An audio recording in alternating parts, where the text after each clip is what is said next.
Welcome to Breakthrough Success. I am your host, Marc Guberti, the content marketing expert, bringing you 3 new episodes each week where I and top-level guests teach you how to take your business to the next level and achieve your breakthrough. Hello, Breakthrough Success listeners. I just wanted you all to know before the episode actually starts, I've been working a little bit behind the scenes to give you something really special. So a while ago, I wrote my book, Content Marketing Secrets, which helps people create, promote, and optimize their content for growth and revenue. And I just put the finishing touches together to offer that for free to anyone who is interested. So if you want your free copy of Content Marketing Secrets, all you have to do is head over to marcguberti.com/book. Now, let's jump right into the episode. And in a world that is meant to make us more efficient, allow us to do more things, give us so many different opportunities, we find ourselves a little overwhelmed and a little distracted as well. So we're going to be talking about that. Like, we find ourselves with so many capabilities, but distracted in part by information overload, in part by not being able to identify our priority. There are a lot of reasons why we get distracted, but we have to be productive. So how can we be productive in a distracted world? That is going to be the focus of this episode. Today's guest, who is going to share some insights on that with us, he is a speaker. He speaks for corporations, conferences, and nonprofits. He is also a coach and podcaster with an obsession to teach people how to get more done. He is the author of the book, How to Really Be Productive, which helps readers boost their productivity, but as with a lot of other content, it will only be useful if you take action on it. Something that today's expert really emphasizes, that you have to take action in order to see the results and be productive. So who exactly is today's guest? Well, today's guest for episode 283 of the Breakthrough Success podcast is none other than Marc Struczewski. Marc, it is such a pleasure to have you on the show. Thank you, Marc. It's a pleasure to be on the show. I'm really happy to have you on the show because, I mean, we get distracted so easily, and I feel like this is something that anyone, regardless of your passion or niche, you want to figure out, how do I get less distracted, be more productive? So I'm really looking forward to getting into that. Before we do, though, can you share with us where your obsession for helping others get more done began? It was totally by accident, and I kid you not. I lost my job back in 2005 for a corporation here in Houston, Texas. And, I said, well, I know the answer is to become an entrepreneur. I mean, why not? And so I got into wedding and portrait photography, and I really didn't want to be a photographer. I just wanted the gear. But one of the things that came out of there was speaking, because I didn't want to market my business like everybody else was. Everybody's doing Facebook and postcards and what have you. So I went to one of my friends who was a speaker, and I said, listen, I want to learn how to speak so I can talk about my business to groups. First time I spoke, my wife told me, you're hiding behind the camera. You need to be a speaker. So I began to come up with different topics to speak on. The first one, which to this day I have no idea where I came up with it. It was from hopeless to hopeful. Don't ask me where I came up with that. I have no idea. I must have bumped my head or something that day. The next topic, I didn't get anything out of that. No traction on that talk at all. Then I came up with how to overcome roadblocks on your path to success.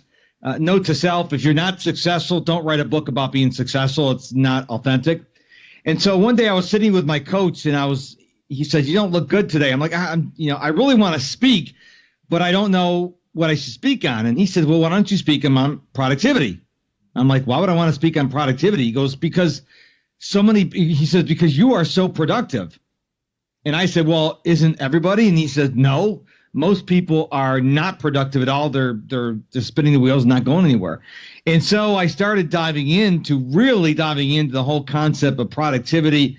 And along with my podcast, I've learned that productivity is this ginormous umbrella, and I happen to focus on distractions because distractions keep you from doing what you truly need to get done.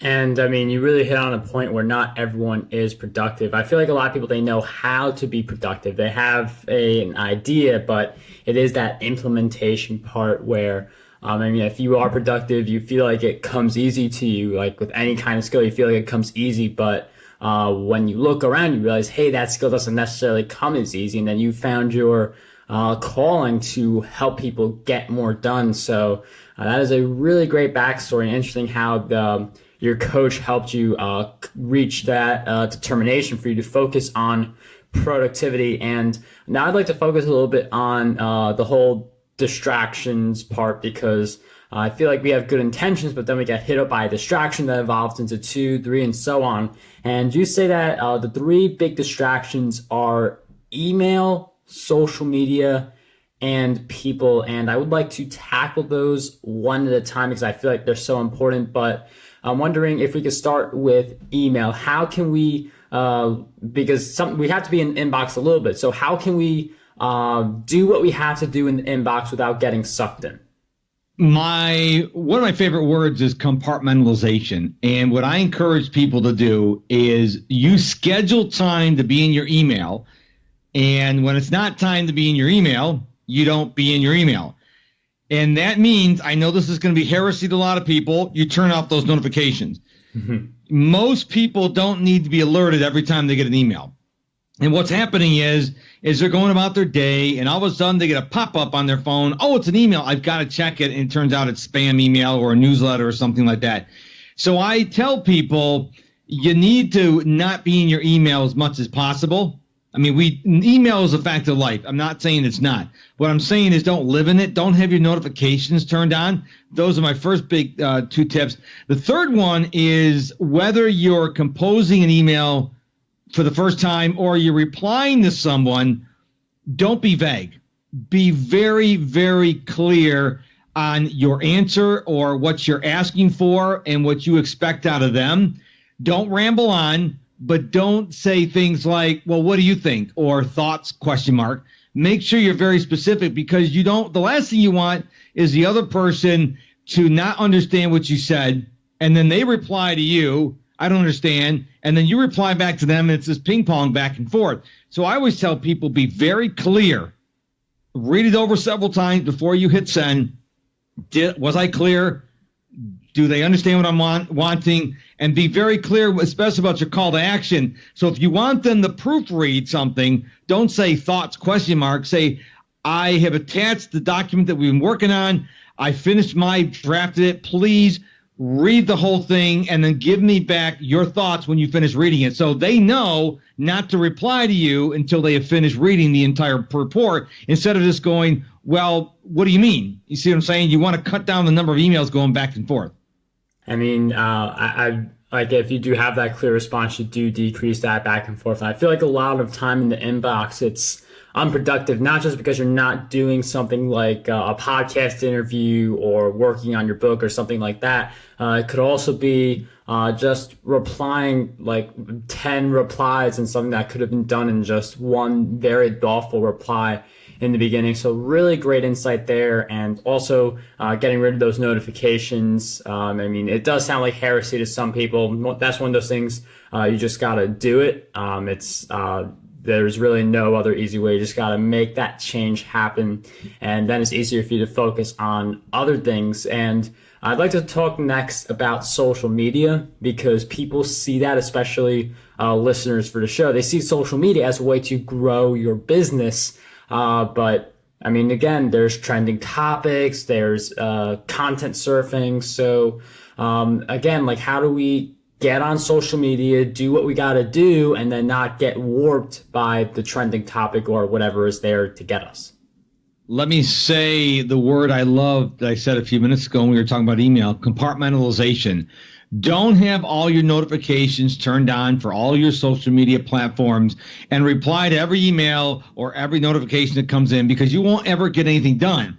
schedule time to check on social media. Now, you may do this 3 or 4 times throughout the day, 15 minutes here, 30 minutes here, but do it with a plan. Yes, you need social media to grow your brand and your business and to help people. That's all great. I get that. The problem is people have all these apps running all the time with all the notifications on, and their phones are binging and zooming and swishes and boinging all day long. And then they say, I'm not getting anything done. I wonder why. Because you are always checking social media. There is a serious epidemic of a FOMO and fear of missing out. And I used to make light of it, but now I realize it's a real thing.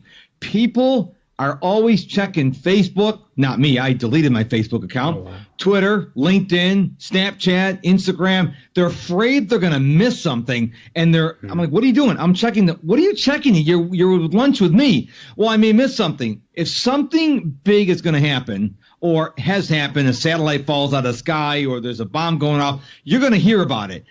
We are wasting so much time surfing social media. And I think, Mark, people don't really understand how much time they're really on social media. They're telling themselves stories like, I'm not on that much. Mm-hmm. But if they started recording every minute they're on social media, or if you happen to be an iOS user like I am with iOS 12, they've got this thing called screen time, which every time you open an app, every time you respond to a text message, it tells you. If you have something that can tell you how much time you're really spending on Twitter or Facebook, most people would be shocked. But because they don't have the real data, what they're doing is they're telling themselves stories. Oh, I'm not really that bad. Oh, he's not talking to me. No, I'm fine. But they may be spending 8 hours a day on social media. I know people, myself, who will, let's say, go to the restroom, and they will be in there for 30 minutes. Now, no one needs to be in the restroom for 30 minutes. And I realize, they took their phone in. And I'm like, are you alive in there? They're checking their social media. They can't be without it for 5 minutes. And this is becoming, addiction is real on social media. It's becoming an epidemic that we can't not be on our phones. It's like, if I'm not on my phone, my heart's going to stop, which is not going to happen. And I just want to quickly talk about one thing you mentioned, the iOS 12, the screen time or tracker. I'm not sure. Screen time, yes, sir. Okay. How do we get that on our phones? Like, is screen time like another app with like all the other apps that Apple provides, and is that something that automatically happens in the background? Once you install iOS 12, you get the screen time. And Tim Cook, the CEO of Apple, even said he was shocked at how much time he was spending on Instagram, because every time you open an app, it starts tracking it. Every time you open your email, it tracks it. Every time you open up WhatsApp or Apple Music or Spotify, it tracks all that stuff. Every time your phone's unlocked. So let's say you're watching TV with your buddies and you hear a ding on your phone and you unlock your phone to read the text message or check email. It tells you picked your phone up. So you get dinged every time you unlock your phone, and you get dinged every time you check an app. And what's doing, it's really helping people understand, holy smokes, I'm really spending so much time on my phone. Now, I've gamified this, Mark. For the last 4 weeks, my numbers are going down because I'm intentionally trying to spend less time on my phone than before. So the screen time, and it's not just screen time in iOS, there's rescue time, there's other apps you can get for your phone that you can download for Android and iOS. But it'll tell you the data. There's no judging here. Every time you open up Facebook, it's running a timer. And I think people really need to see the real data, because when they see it and they go, oh my gosh, I spent how much time watching YouTube videos last week? Now you've got the data. Instead of saying, oh, it's not that bad, now you can say, oh, dude, yeah, you're spending 8 hours a day. That's 56 hours a week. And when you see that number, you're like, oh my goodness, are you kidding me? And then you start making changes. That's awesome. I mean, there's a tool called Toggle as well, TOGGL, that allows you to track time. You had to like manually type in the time. You could track like certain tasks, but I like that screen time feature on Apple and the other app as well for the Android that lets you see how long you're spending in each app. I feel like that'll be really awakening for anyone who uses one of those apps depending on their phone. And the last thing you mentioned about distractions were people, and I got the email and social media part right away. Like I understood that, but it's a little more complicated when we think about people. And I do understand someone like you get locked into a conversation or something. So I can see how that would happen. But you have like relationships, you have just like networking. Some people, they have their phone with them because they're waiting for a media call and they have to be on the phone in that moment. So based on like avoiding distractions, but still like getting the best out of relationships and networking, how do we address the people part of that equation? I want your listeners to write this, what I'm going to say, down. Get to the point, stick to the point. What that means is no rambling. So if we're having a conversation, like we're talking about productivity in this podcast, if I see you in a networking event, you call me. We get to the point, we stick to the point. So we don't talk about A, B, C, D, E, F, G, H, I, J. We just stick to topic A. And I think people have got to learn that everyone has 24 hours in a day. And just because you've got nothing on your schedule today, I may be busy. Like we allotted an hour for this call today. I can't be on the phone with you for 24 hours doing a Skype interview for your podcast. And so I tell people, get to the point, stick to the point. So these people that are walking around this planet of ours, everyone has had this happen to them. Hey, Mark, you got 5 minutes? Or hey, Mark, you got a minute? Oh, yes. And it's never 1 or 5 minutes. So what I tell people, the way to handle that, number one, if you don't have any time, if you're in the middle of doing something, you need to tell them, no, I don't have time right now. But don't stop there. Say, hey, listen, I do have 15 minutes this afternoon at 2 o'clock. Does that work for you? If you just let them in, if you're in the middle of something and you say, oh, yeah, sure, and you don't put any boundaries on it, like, yes, I have just 5 minutes, then they're going to think, oh, I can sit here and get comfortable in Mark's office and talk to him for an hour and a half. So you got to put boundaries. So let your no be no. If you don't have time, say no, but offer another time you do have time. But if you do have 5 minutes, let's say you don't have 5 minutes, but it's a time for a break, you want a break from what you're working on, just make sure you set the boundaries that I have just 5 minutes or just 10 minutes.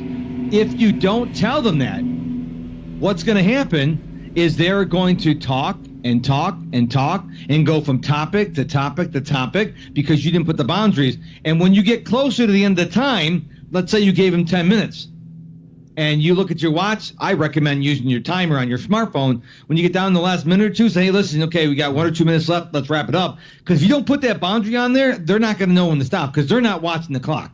Mm. I mean, that's really great insights there because, I feel like you could, like, you hear this in meetings. I think meetings is like the most common reference for this, where you can really condense an hour meeting into 30-minute meetings. You can condense a 30-minute meeting into a 15-minute meeting. So really establishing boundaries. I mean, that's a really great approach to making sure, it's about efficiency and effectiveness, like getting the most information out in the shortest amount of time and not to go distant on random topics, which can happen if you don't leave that boundary. I mean, if you don't have a boundary and then, you have a 2-hour conversation along the way. And I mean, we talked about avoiding distractions.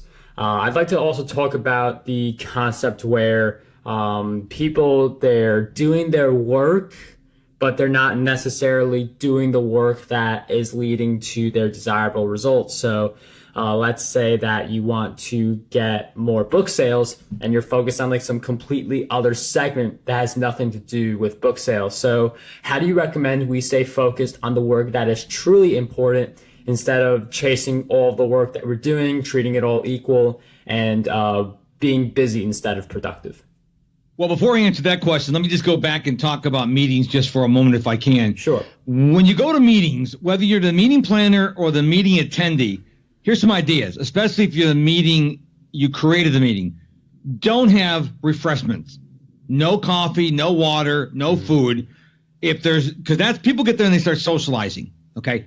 Number two, if you really want a short meeting, have no chairs. No one's going to stay in for an hour and a half meeting. Those are two things you can really do. And then always start the meeting on time and say this meeting starts at 1, it ends at 1:30. So if you show up at 20 after 1, you missed it. You walk in, you don't get to talk. I think people are coming in and they're looking at meetings, because I used to be in the corporate world. And meetings were at 1 o'clock. People get there between 12:15 and 1:15, or sorry, 12:50 and 1:15, and they're talking and all this other stuff. And the meeting gets started at 1:20, and all of a sudden now it's going on for an hour and a half, 2 hours. And you walk out of the meeting, you say that could have been a 5-minute meeting. That meeting could have been held over email. And so if you're holding a meeting, make sure you're taking care of the meeting is staying on point. If you attend the meeting, make sure you get in touch with the meeting planner and say, listen, do I really need to be here? Because a lot of people, I'm sure you know, Mark, they invite everybody when only about 6 people need to show up. So who needs to be in the meeting? Maybe just the team lead needs to be in the meeting, and they can tell the other people, but you don't need to have the whole department. I hate all-call meetings where everyone's there and then no one's answering the phone to help the customers. So just a couple things I want to address on meetings. So about staying on task, one of the things that social media and technology allows us to do is hide behind our computers. And this happens to almost everybody I know. You know what you need to be working on, but it's going to take a little more brain power. So what you do is say, I'm going to go check LinkedIn, or I'm going to do some research for my podcast, or I'm going to go find some guests for my podcast. And we're doing stuff that doesn't need to be done when the stuff that really needs to be done doesn't get done. So what do? Well, I'm a big believer in planning your day. I believe if there's nothing on your calendar, the odds are you're going to get nothing done that day. So schedule time on your calendar. Now, don't schedule every minute because people are going to call in late. You're going to car problems, whatever. But make sure you have some semblance of what you're going to do today. Because if you schedule item A at 10, item B at 10:30, lunch at noon, then okay, I'm going to at least have a better chance of winning and having a successful day than if I don't have anything. A lot of people who are working on the minutia, the peripheral stuff, I ask them, well, what was on your schedule? And they're like, well, I didn't have anything on my schedule. Why would I put things in my schedule? I'm like, that's the problem, because then you're just in the moment. You're just reacting. Where when you're planning, you are now being more proactive. Now, you may not do everything that's on your schedule that day, but what's happening is you are setting yourself up for success because at least you have something on your schedule, and as opposed to a blank schedule. Does that make sense? Yeah, and I like the scheduling thing. It's something that I'm a big advocate for as well because, as Mark mentioned, even if you don't get everything done, you're getting some of the things done. And if you don't hit certain goals like day after day, you realize this is something I really have to push harder for the next day. So, writing down your schedule is a really, again, it's one of those things that'll awaken you big time and help you get towards your goals. And I heard once from a little known person named Tony Robbins. He's a really small person. No one's ever heard of him. But he says it's because we were talking about action in the beginning of the podcast. Doing something, even if it's the wrong thing, is better than doing nothing at all. So I want the listener to think about that. Doing the wrong thing is better than not doing anything at all, because at least you're moving, you're doing something. But if you sit back and do nothing, well, then nothing's going to get done. Now, that makes a lot of sense because, we'll use investing as an example. If you are making the wrong investments in the beginning and you learn from those, maybe you can make something better at the end. And it goes like business. If your first book doesn't do well, you could do better later. If your first training course, whatever it is, doesn't do well, you could do better later. And even if it does do well the first time, things that will make it better a second time. So yep. That's a really great, from some guy, Tony Robbins, really great quote from that guy. But one of the things that I do want to ask, because I feel like a lot of people, they set goals for themselves and they get a little frustrated along the journey because they're at point A, they want to get to point B, but they're just not getting there. It's taking a really long time to get there. So I'm wondering, what do you believe holds most people back from being able to reach those results and their full potential? Jim Collins wrote a book a number of years ago called Built to Last. He also wrote Good to Great and some other great books. In the book, he talks about big, hairy, audacious goals, BHAGs, as he called them. And what I'm seeing is people either have a BHAG and they haven't made any progress toward that goal, or they don't have any goals.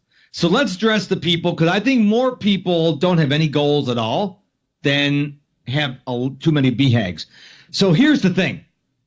January 1st is just a date on the calendar. A lot of people say, well, if I don't have a goal by January 1st, I got to wait a year. No, you don't. So I don't know when you're listening to this episode, listener. It could be 2045. I have no clue when you're listening to this episode. I don't care if it's a Monday, a Wednesday, a Sunday. I don't care. If you don't have any goals, I want you to commit to spending time, translation, schedule time on your calendar to actually start brainstorming some goals for you. Now, they're not going to be all perfect. They're going to change. But you need to have goals, because goals are the fuel to get you to tomorrow, next week, next quarter, next year. Goals are so powerful. One of the habits I picked up from Grant Cardone, he has a book called The 10X Rule. I highly recommend it. He talks about writing your goals down, not thinking about them, not meditating on them, though you can do that, but actually writing your goals down with your own handwriting in a real notebook when you first wake up and before you go to bed. The reason why, it becomes so ingrained in your brain that they become part of your life. I am shocked, Mark, by the number of people I say, what are your goals? They're like, you should be able to rattle your goals off. I mean, right up, boom, boom, 1, 2, 3, 4, 5, how many goals do you have? But so many people have no goals. And I want to implore the listener that if you have no goals, first of all, it's okay. You're not a bad person. But start creating goals and commit to yourself to creating at least one goal today.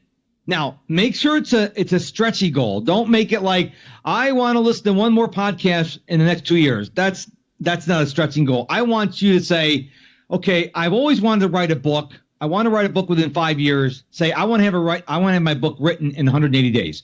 Something that's going to stretch you, get you outside your comfort zone. But Mark, I really believe that goals are the fuel, because your podcast is all about success. Goals are the fuel that get us to the success we want. I definitely agree with that. I mean, the goals that we set for ourselves, they really control how far we go. And just to further establish that January 1st myth, where it's like, it's either you have goals there or you don't.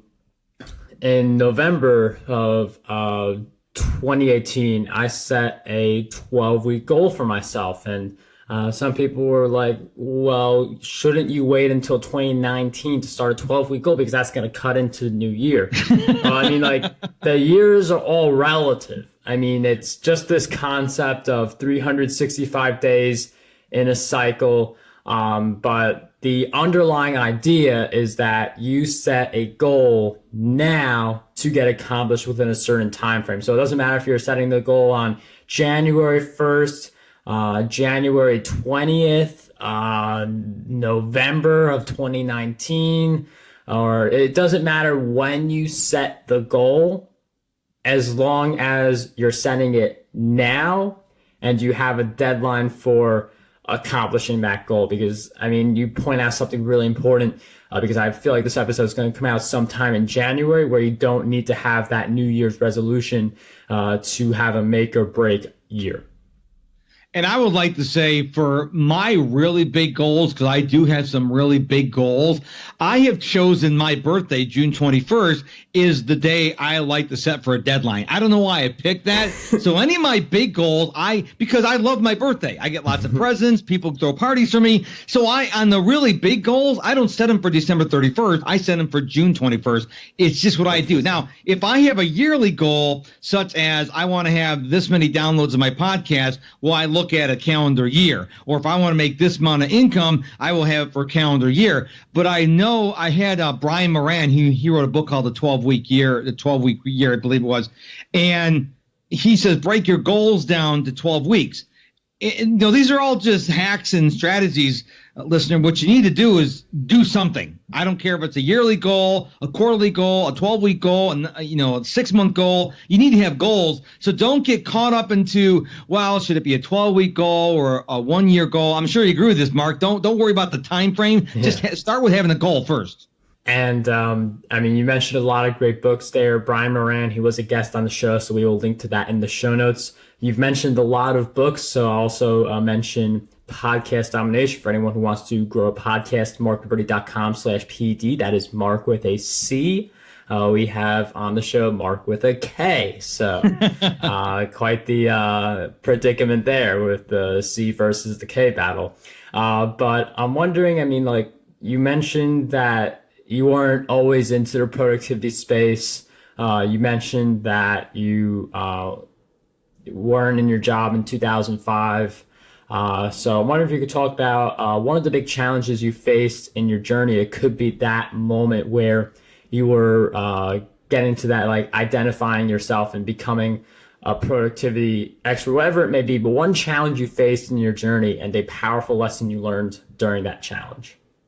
Well, no one likes to be fired. I'm 53 years young at the time of recording this podcast, and I've only been fired twice in all my life of living. And when I got fired in July of 2005, I went through the many emotions. I went through anger, and I was sad and all this other stuff. But, you know, I had and I still have today, a very supportive wife. And if you're going to go on your own, if you're going to be an entrepreneur, I don't know if entrepreneurs listen to your podcast or not, you have to have a supportive spouse. If they are not going to be in for the long haul because you don't become an entrepreneur today and tomorrow you're making trillions of dollars like Richard Branson or something like that, you have to have a supportive spouse. And for me, knowing I have a spouse who is on my side, cheering me on, she has a, air quotes here, real job, bringing in the money. For a long time, I brought in no money. For years, I brought in no money because sometimes some of it was my fault, some of it was the fault of the people I invested in, you know, coaches and whatnot. But I take full responsibility. I don't pass the blame. I take responsibility for that because I did choose to hire them. But you got to understand that there will be a lot of lean years, and you may have a good year and a couple bad years. But entrepreneurship, you're in it for the long haul. And a lot of people, I don't know about you, Marc, but they'll say to me, man, you're so lucky to get to work for yourself. I said, yeah, I work for myself, which means I'm the CEO and I'm the janitor and I'm everything in between. If I don't work, nothing gets done. I don't get paid. Where you go to work, if you have a bad day, you still get a paycheck. Right. So a lot of people are meant. There's nothing wrong with it. If you like going to a job and you get a salary and you get vacation and you get benefits, there's a lot of people that works for them. For me, that drove me crazy. I like the freedom of working with whoever I want, whenever I want, anywhere in the world. I like that freedom. And so we all have our different callings. But for me, losing my job was a wake-up call. Now I look back and I'm so thankful I got fired because had I not, I probably wouldn't be talking to you right now. Yeah, I mean, when one door closes, another one opens, and in some cases, during our deepest bottoms,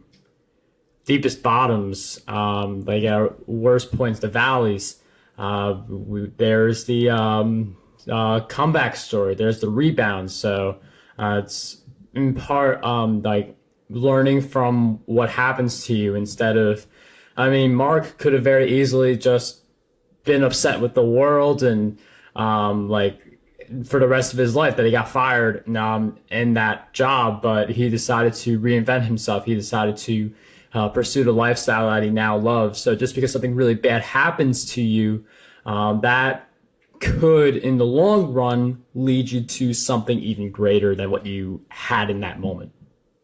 I agree 100%. And I would tell people, well, I do tell people, whether they're seeing me speak or listening to my podcast or hearing me on yours, you were put here for a reason. I'm not talking about religious beliefs. I'm saying that everyone is put on this planet to do something. I did not figure out that was for me, Marc, until I was 50 years old. Just 3 years ago, I was just floating around life in a canoe without any paddles, just going wherever the current took me. And so the reason why I share that with you is if someone is listening to this podcast and going, man, I'm 53 years old or I'm 48 years old and is my life over? I plan on making it to triple digits and beyond. Okay. So if you don't know what you want to be when you grow up right now, I don't care how old you are. It's okay. It's okay. Keep learning, keep trying new things, keep your opportunity antennas up. And when the right moment comes, you will be surprised because I've talked to people who were, let's say, accountants, and everyone in their family was accountants, and they're really good at accounting, but they hate accounting. So I'm like, don't be an accountant. well, what do I do? I'm like, well, what do you start with what your passion is? What would you like to do the rest of your life, but wouldn't care if you got paid for it? Okay, once you know what that is, find out how you can reverse engineer it and make money at it. You only get one life, and it really saddens me when people say, well, I'm making good money at my job, and, oh, well, I hate the job. Like, you're going to go through the rest of your life hating your job? Hating what you do? I mean, wouldn't you like to go do it? I'd rather make less money, Mark, and be happy than make a lot of money and be unhappy. I mean, with a job, I mean, some people, they like the idea of going to a six-figure job that they hate, but coming home with that paycheck. But the argument against that is, well, I mean, if you're working like the average person, you're there 8 hours a day. And we're just making this very simple. 8 hours of work a day, 8 hours of sleep a day, and 8 hours of like whatever else you want to do. So if you not count the 8 hours of sleep, that's 50% of the waking hours where you are upset with the work that you're doing. Don't think for a second that will not have an impact on how you spend those other 8 hours with your family, with friends. So, I mean, if you're at a job that you don't like, I would look for a way to not get out of it cold turkey right away, because that's not the smart move either. But I would look to do work related to what you love doing and gradually build that into a business until maybe someday you can say, I'm done with this job, and then go all in with your business. Have you ever heard of a guy? This is another guy you probably never heard of, Mark Cuban. Oh, who's that?